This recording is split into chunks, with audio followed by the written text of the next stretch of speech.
Hi, I'm Edward O'Neill. I'd like to welcome you back to week 6 of this course in the science of learning. The topic is what we're calling complex methods. The idea is it's not just one theory of learning, it's an actual method that you would use to help people learn.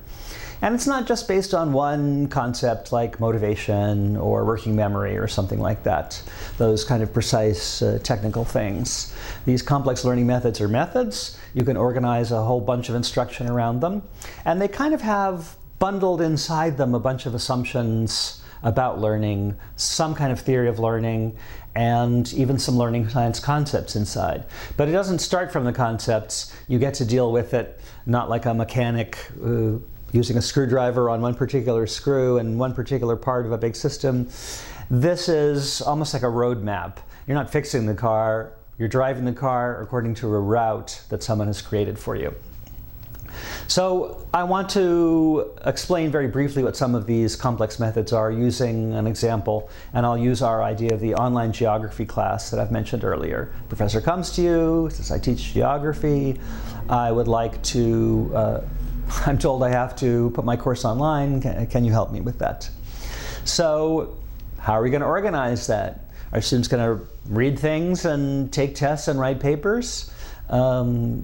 Is the information kind of a pile of facts? Or are they going to do something more active? Or are they going to start by reading and end by doing something, or the other way around? Well, the first complex method is what's called experiential learning. And I think traditionally in higher ed, we oftentimes start by reading about something and then later we do it. You read the textbook and then you work in the lab. And experiential learning, the idea is you experience something first, and then you learn concepts that you can apply to it so you can change your behavior so that when you're having the experience, and you're not just passively experiencing it, you're doing, interacting, affecting the experience, that you know more, and the difference is something you can actually use in your real behavior. So for a geography class, you might ask people to explore spaces that are near them. You can't have everybody fly to Peru or Colorado or wherever it happens to be that has an interesting geographical feature. You might ask people to explore the areas around them, talk to each other about it, and then introduce a geographical concept that people could use. Of course, you would tailor very precisely the activity so that that concept was very relevant. But that would be a more experiential approach to an online geography class. Another complex method is problem-based learning. You don't organize the course around facts, you organize around problems to solve. So then you would give the students a series of problems. If you were oriented towards a kind of social constructivist idea of learning, you might have them work on the problems in groups. But they would get the problem and then they would need to find the information and facts and principles to solve it, rather than reading all the information and then being tested on it. Even to read a bunch of stuff and then solve a problem is not really well, I guess it could be problem-based learning, but if there's a big gap between reading about it and solving the problem, it's not.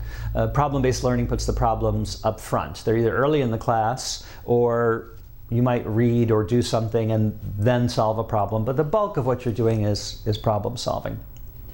A third approach is service learning. That's when you find someone who actually needs a real service that you can render based on what you've learned.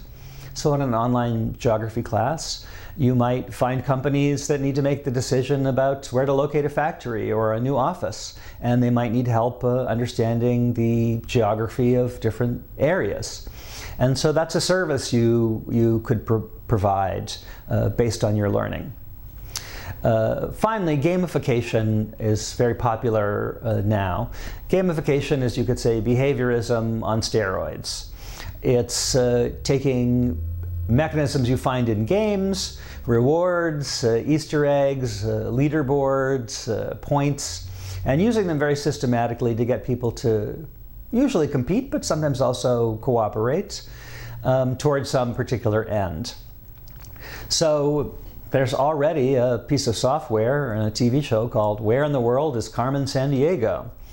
Well, that's teaching people about the world through a game. So I doubt that you would want to use that particular game in the course. It could be expensive, etc.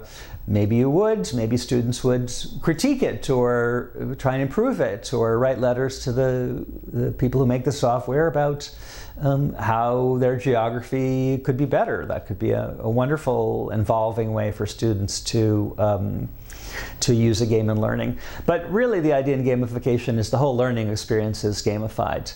So you would want to give students rewards for certain things. Maybe you want to reward them for cooperating. They could work in teams and compete against each other, and all those kinds of game mechanics could be brought together. As I said, essentially kind of lots of behaviorism in different dimensions to make the learning experience more exciting. So those are a few complex methods. There are others, but these are some significant ones. And to understand these methods, you can read about them. And some of the materials you'll be reading will actually say, here's how to apply this step by step. So you should be able to apply them to the learning problem you're trying to solve. What would be an experiential approach, a gamified approach? You should be able to look at instructional materials and say, well, to what extent is this experiential or not experiential?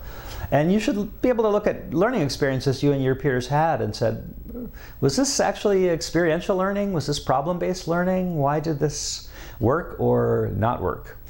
And learning is very personal. And so I kind of don't want you to draw extreme conclusions from your own experiences or those of just a few colleagues in the class. But it can give you practice using the concepts, and it can give you ideas for ways to craft exciting, engaging, and effective learning experiences.